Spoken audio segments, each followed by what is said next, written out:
Ladies and gentlemen, today I am excited to share with you some great news with one of the stories we've been following closely at fightthefines.com.au. Watch it all the way through and share it far and wide, and then head over to fightthefines.com.au and see what other cases are still going on as we speak. fightthefines.com.au. Other meaningful rebel news in the southeast suburbs of Melbourne. Here finally to give you some good news in the story with Nick Patterson. If you recall, late last year we were in court with Nick covering his story, where we even managed to confront the DHHS officer responsible for his charges. How you doing, sir? Are you confident you were lawfully a authorised officer, sir? Are you confident that it's going to be found you were lawfully an officer, an authorised officer? Absolutely. Well, Nick, you were convicted of that crime at the end. Tell us what's happened. Yeah, so I was convicted of obstructing or hindering an authorised officer. The charges were laid by the police. I was convicted. I was fined. I had a great defence, and I really believe that the magistrate, it was a judicial registrar, that he just wasn't interested in my defence. So I applied for a judicial review in the Supreme Court. Now, we haven't had the review yet. That's on the 12th of May, but already I've had my first mention hearing, and the police solicitor has basically said the charges weren't valid anyway, and we're not going to offer any defence. So that's a win. So I've already won. So all of this vexatious prosecution from April 2020 all the way through to, we're talking 3 years, all of that for nothing. But I've had to go through this process. Actually, it's turning me into a bit of a weapon in the courts, because I'm learning how the system operates, how it works, so that now, if this ever happens again to somebody I know, I can help them as well. So the judicial review, that's scheduled for next month, and we've put a whole lot of submissions in there. I think we're going to get a good result as well, especially when they've already thrown out the charges. We haven't even had the review yet. So for the viewers at home that don't understand this, what you're seeing on the screen now is the police themselves admitting that they got it wrong. Yeah, it's interesting that, because it's like they would have been happy for me to be convicted and fined, and have a conviction for something that obviously, it wasn't a crime in the first place.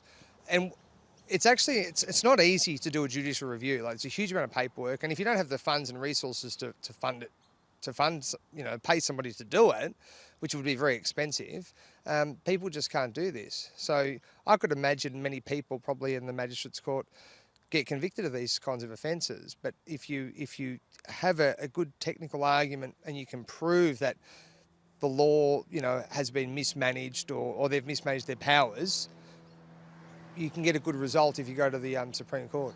How does it feel, this news? Well, the letter was a good surprise, especially with everything about IBAC going through the news at the moment. Great result, and I hope that it comes to fruition in court as well. Are you prouder of Nick back in lockdowns when he was standing up, or the fact that he's continued all the way through this long road and kept fighting? He's definitely a bulldog when it comes to these kind of journeys. I think perhaps where many people would have given up or backed down, Nick's not that type of guy. But yeah, no, definitely proud of him that he's stuck to it, and we've gone through some tough journeys over the past few years, as a lot of people have. But I'm glad there was, didn't just give up at the first trial, second, all this. So yeah. It's insane. Police waited for, like you said, they allowed you they dragged you through the courts. Well, first they fined you, then they dragged you through the courts for over 2 years. And then when you lost and you went to fight back on an appeal, essentially a judicial review in the Supreme Court, something that's out of most people's grasp, well, then they suddenly go, oh, no, we got it wrong. And I imagine that it's just going to go away, or at least that charge, and you're going to have that conviction overturned. Yeah. But we'll follow that closely like we have been the whole way through. Yeah. Again, remind the viewers, where can they find the updates more in depth about your fight? Because this is a small... Well, it's quite a big win, but it's a big win in the fact that it proves what you've been doing is right. Is right, yeah.